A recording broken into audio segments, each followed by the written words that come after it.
आज हम आपको लेकर चलेंगे भ्रष्टाचार के राज्य उत्तर प्रदेश में। जिस तरीके से लगातार भ्रष्टाचार की धांधली की खबरें हमारे सामने आती हैं, इससे तो युवाओं को अपने भविष्य की, वो भी उज्जवल भविष्य की कल्पना तो छोड़ देनी चाहिए। जी हाँ, मैं आपको इसलिए बता रही हूँ कि जिस तरीके से तमाम भर्तियां की जाती हैं, रिश्तेदारों को, काका को, नाना को, फूफा को तमाम पदों पर भर्ती किया जा रहा है, इससे आपका परिवार का बच्चा तो सड़क पे ही रह जाएगा, आपका परिवार का बच्चा तो बेरोजगार रह जाएगा। आपके परिवार के बच्चे को तो धर्म के डंडा झंडा के साथ उसको उन तमाम लंबी लंबी बेरोजगार की कतारों में लगा दिया जाएगा, जहां पर उसका स्वागत सिर्फ लाठियों से किया जाएगा, पुलिस के डंडों से, लात घूसों से किया जाएगा। ये पेपर की कटिंग देखिए। उत्तर प्रदेश विधानसभा परिषद के 20% पदों पर तमाम लोगों ने अपनी पत्नी की भर्ती करा दी, अपनी साली की भर्ती करा दी, अपने सालों की भर्ती करा दी, यहाँ तक कि अपने रिश्तेदारों को, दूर दराज के रिश्तेदारों को पकड़ पकड़ कर सर्वोच्च पदों की मलाई खाने के लिए बिठाने का काम किया। लेकिन आपका बच्चा दिन रात मेहनत कर कर, जी तोड़ मेहनत कर कर इस उम्मीद में किताबों के आगे दिन रात पढ़ने का काम करता है कि एक नौकरी होगी तो शायद घर की स्थिति बदलेगी, एक नौकरी होगी तो बहन की शादी होगी, एक नौकरी होगी तो मैं अपने बूढ़े माँ बाप के बुढ़ापे का सहारा बन पाऊंगा, एक नौकरी होगी तो मैं सम्मान से कम 2 वक्त का खाना खा पाऊंगा। लेकिन भारतीय जनता पार्टी ने तो आपके तमाम बच्चों के सपनों पर पानी फेर दिया। वो अलग बात है कि बीजेपी जब चुनाव सर पर आता है तो ढिंढोरा पीटने लगती है कि लाखों नौकरियां दी जाएंगी, लेकिन डबल इंजन सरकार उत्तर प्रदेश में युवाओं के भविष्य को अंधकार में धकेल रही है।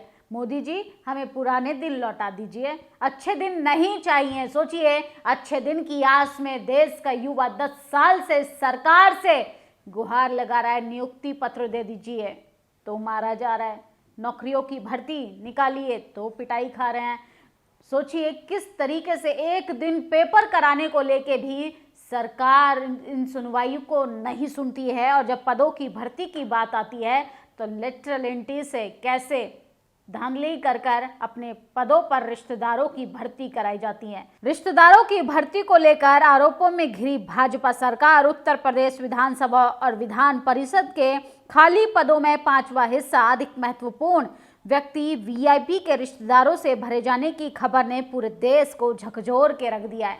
ये मैं नहीं कह रही हूँ, पेपर की कटिंग ये दावा कर रही है कि भाजपा सरकार बुरे तरीके से फंस चुकी है, क्योंकि बीजेपी के शासन में बेरोजगारी अपनी चरम सीमा पर है। भ्रष्टाचार तो खत्म करना दूर की बात है, लेकिन बेरोजगारी बढ़ाने में अगर देश की सबसे पहली नंबर 1 सरकार बनी है तो वो भाजपा सरकार, कैसे युवाओं को मरने के लिए छोड़ दिया जाता है। और यही बात अगर सरकार से पूछा जाए, यही सवाल कोई पत्रकार पूछने का काम करता है तो उनको चुप करा दिया जाता है। ये तस्वीर देखिए, इस तस्वीर में जो शख्स आपको नजर आ रहा है ये है नरेंद्र सिंह सेंगर, यूपी के मुख्यमंत्री के स्वजातीय नितिन सिंह सेंगर। इन्हीं का वो अस्पताल था जिस झांसी के अस्पताल में 10 बच्चों की मौत हो गई। इनसे मिलिए, ये नरेंद्र सिंह सेंगर हैं, झांसी मेडिकल कॉलेज के कार्यवाहक प्रिंसिपल, सीएम के सहजातीय हैं। 10 गरीब बच्चों की जलकर मौत हो गई, कोई एक्शन नहीं लिया गया, कोई जवाब नहीं। कड़े निर्देश देने के बाद भी शासक के मुंह में दही जम गई है। गरीब के बच्चे थे, मर गए। अपनी पीठ खुद ही थपथपाने में आगे रहने वाली सरकार जिला अस्पतालों का नाम बदलकर मेडिकल कॉलेज बनाने की घोषणा तो कर दी, मगर सुविधाओं के नाम पे अस्पताल अभी भी खराब है। इस सरकार से अगर कोई काम की उम्मीद कर सकते हैं तो नाम बदलने का। भाजपा का नाम बदलने वाली सरकार, ना कि भ्रष्टाचार खत्म करने वाली, ना ये महंगाई खत्म करने वाली, ना बेरोजगारी खत्म करने वाली। और देश के प्रधानमंत्री तो खुद ही अपने मुंह से कहते हैं कि वो आपकी बेटियों को ले जाएंगे। अरे गृह मंत्री आपका, देश के सबसे ज्यादा कैबिनेट मिनिस्टर आपके सरकार में आप मौजूद हैं, आप देश के प्रधानमंत्री हैं, और आप इस देश की तमाम महिलाओं को इस तरीके से चेतावनी दे रहे हैं कि आप इस देश में सुरक्षित नहीं हैं। ये है बीजेपी का गुजरात मॉडल, जिसमें कोई भी सुरक्षित नहीं है। सुदामा, तुम इतने गरीब कब से हो गए? एसटी एससी को तो आरक्षण जी भी कहते नहीं थकते थे, अब एसटी एससी की कतार में खड़े हो, ओबीसी घंटा बजा रहे हैं। तो ये पेपर की कटिंग है, कैसे वैकेंसी के नाम पर अब फीस चार्ज में भी ईडब्ल्यूएस को शामिल कर दिया। अब उनसे भी कोई फीस नहीं ली जाएगी। तमाम सो कॉल्ड जातिवादी, मनुवादी सोशल मीडिया पर इतनी भरमार गाली देते हैं कि हम आरक्षण का समर्थन करते हैं।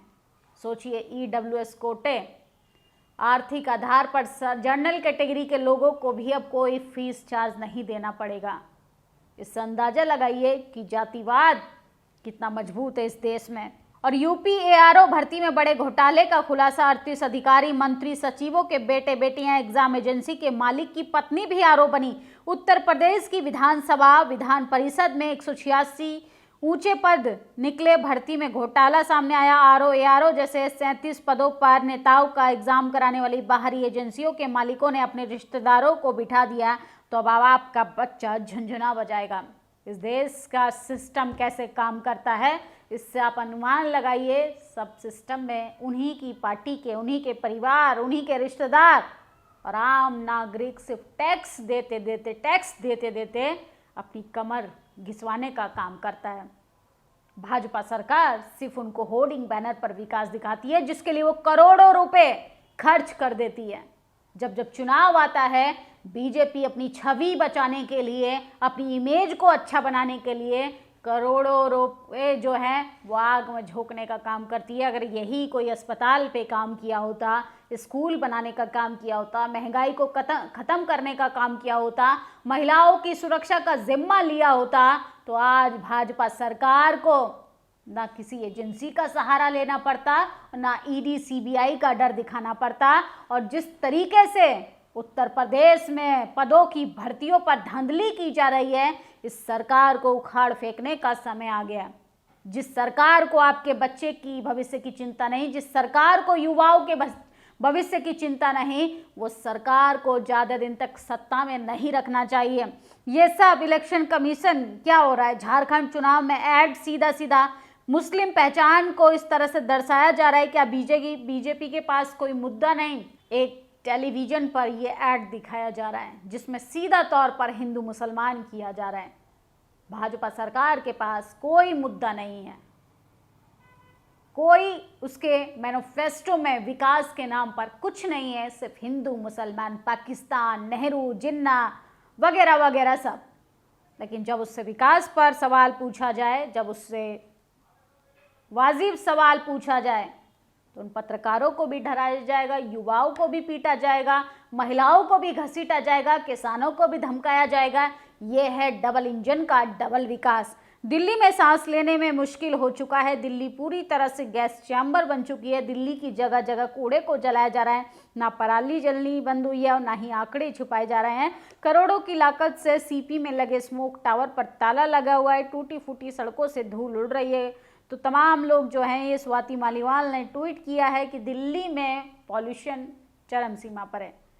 सरकार तो हाथ खड़े कर चुकी है, लेकिन ये नागरिकों का कर्तव्य है कि अपने शहर को, अपने गांव को, अपने खेत खलियानों को कैसे अच्छा बनाना है, हरियाली से उसको सजो कर रखना है। बेरोजगारी का अंदाजा लगाइए। ये पटना के गांधी मैदान का वीडियो है। पुष्पा 2 का ट्रेलर देखने जुटी भीड़ तो देख लीजिए। रोजगार के हक के लिए इतनी भीड़ क्यों नहीं उमड़ती? अगर यही युवा सिनेमा, खेल, इंस्टा गुमराह ना होकर जागरूक होते तो तानाशाही की कुर्सी कब की गिर चुकी होती।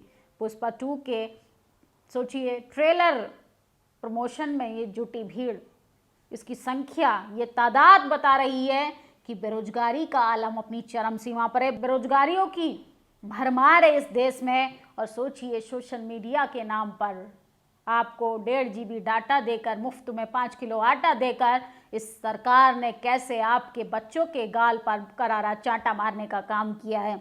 यूपी का एक जोकर महाराष्ट्र में प्रचार कर रहा है। योगी आदित्यनाथ की निर्लजता देखिए। उसके राज्य में अस्पताल में आग लगने के बाद 12 नवजात शिशुओं की मौत होगी और वह प्रचार करता रहता है। तो ये संजय राउत हैं, लगातार योगी सरकार को घेरने का काम कर रहे हैं। लेकिन योगी सरकार पे इन तमाम सवालों का, इन तमाम बातों का, इन तमाम तानों का कोई असर नहीं होने वाला है, क्योंकि औलाद का दर्द उन्हीं को पता होता है जिन्होंने औलादें खोई हों, जिनकी औलादें होती हैं। जोकर येतोय, भगवा कपड्याचा अपमान करतो हा योगी आदित्यनाथ। जिसका परिवार नहीं, वो परिवारों के लिए क्या ही सोचेंगे, क्या ही हमदर्दी रखेंगे वो आपके बच्चों के लिए। इन तमाम खबरों पर आपकी क्या प्रतिक्रिया, कमेंट बॉक्स में जरूर बताइएगा। शुक्रिया। नेशनल दस्तक की आपसे गुजारिश है कि अगर इसको बचाना चाहते हैं तो नेशनल दस्तक को सब्सक्राइब करने के लिए रेड कलर के सब्सक्राइब बटन को दबाएं, फिर बेल आइकन की घंटी दबाएं। नेशनल दस्तक को बचाने के लिए बहुत जरूरी है कि हर खबर को शेयर करें, लाइक करें, कमेंट जरूर करें।